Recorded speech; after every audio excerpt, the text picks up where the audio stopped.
Have you seen the clip where Elon Musk in 2011 is laughing his arse off, really just properly laughing, at BYD, saying that their cars look bad? Have you seen them?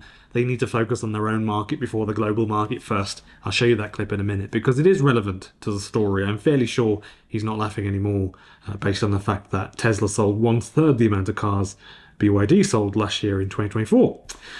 So new designs for the Atto3 and also the BYD Dolphin have both appeared in the Ministry of Industry, Information of Technology in China, MIIT, abbreviated as. So now I can show you what they look like in a moment. Thank you very much for stopping by, folks. I'm Ben Alexander, and I really appreciate you stopping by and being patient. As I recovered last month from being ill, the videos will start to trickle through now, as you've seen. This is the next, I don't know, I posted one yesterday at some point, and I'm back at my desk now every day researching and getting back to things, although next week I go back to Europe. So let's go over some of the changes on BYD cars.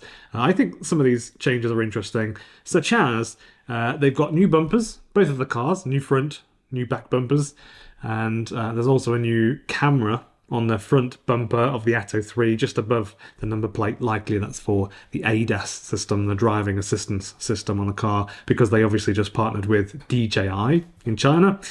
And so they're probably moving closer toward level 3 autonomy, something like that. The Atto3, famously, I think at this point, has given a few people issues with phantom braking, so this is probably a good thing that they upgrade their system a little bit. The rear spoiler has actually kind of a nice little look to it. It's like a step down. I'm not sure it's for aerodynamics, but it could be. The wheels now have a 5-spoke design instead of a 5 twin-spoke design. It's a simpler design, probably a little bit more contemporary, a little bit more modern. It's a subtle thing they can do. It might also be an efficiency thing. Obviously, wheels do cause quite a bit of drag on a car, so having a more aerodynamic shape on them really can add a % or two for sure. They also just changed the entry-level versions in Australia. This is a big deal, so they will be doing this in Europe as well this year. Literally, they knocked off overnight $5,000 from the Atto3 and $7,000 from the Dolphin.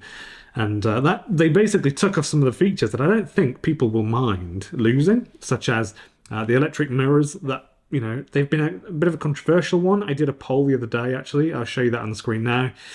Some people thought in Norway, for example, it doesn't matter if you do have them or not, electric mirrors, simply because they might freeze up in winter. That's not really a great thing, especially if they do freeze up and it breaks, and then you have to pay to replace it because the motor inside's broken, but they say, oh, you've got to replace the whole thing. That's not ideal, given that it's also got like a touch key on there as well. So that could be quite an expensive thing if it ever goes wrong, and they may or may not really want to take it apart and fix the motor that breaks inside, or a plastic cog that makes it go like this.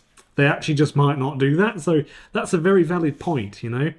And a lot of people don't really want gimmicks on their cars anyway. Some people don't really like the idea of having wireless keys and things like that. They're quite happy with what we had 5-10 years ago. And so that was a nice thing. They've given you $6,000 off the car, taken off a few things that you just might not want, and that's a good thing, I think. With the BYD Dolphin, they changed loads of things. So the front bumper, the rear bumper, they're way different. I ran a poll on that. Obviously, 71% of you prefer the new version. So that's a clean win for the facelifted version. You can't get any better than that. 71% of you liked it. They got rid of the chrome on the front as well, which seems like a very normal first move when manufacturers have a car with chrome on it. When they do the facelift, they take the chrome off. It seems to, at least to my eye, it instantly makes it more modern.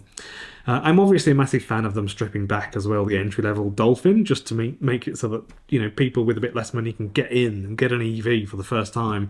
$7,000, that is a massive financial win for someone who just wants to get one, wasn't quite sure. Well, now you can go get one and save $7,000. That will probably influence a few people to go buy one, surely. So $30,000 in Australia is, just so you know, in Europe is €18,000. It's like 18,039 euro. It's quite cheap for a BYD. So one thing I wanted to stress is that's for a BYD Dolphin, which is one of the best made EVs that you can buy. Like right now, it's not one of the cheapy crappy ones that is just cheap, and so therefore they'll sell it because it's cheap. It's cheap, which is amazing because it's a BYD, because they're very, very good. They're well made. The fit and finish are brilliant. When you get underneath, you look in the wheel arches, look at the brakes, you look at the switches inside. You look at the fit and finish and the polish of the cars, they're brilliant. So the fact that you can get one for 18 grand, that's pretty nifty. It's definitely pretty nifty. I've been accused of being paid by BYD or influenced in some way by them. You couldn't be farther from the truth. That's laughable. It really is. I say what I see, and I've seen most new cars, EVs, and driven them. And I'll say sometimes things that you don't like or disagree with. And that doesn't mean I'm being paid. I'm just literally saying a thing. If it's nice, it's nice. So a spoon is a spoon. That's what I've always said. So here's the clip where Elon is making fun of how BYD cars looked in 2011.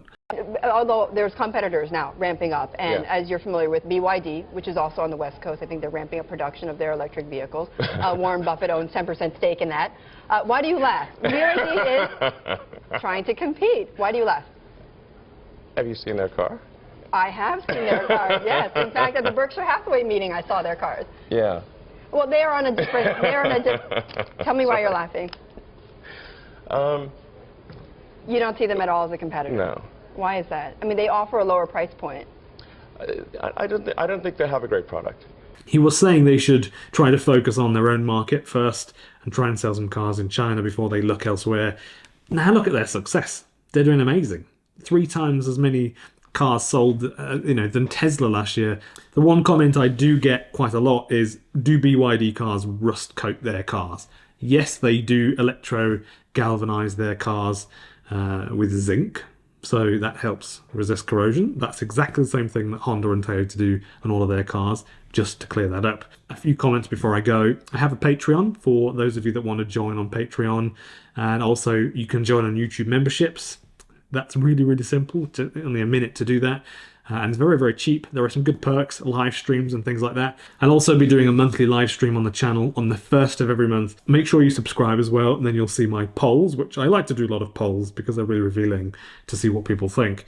And then you'll get notified when I make posts.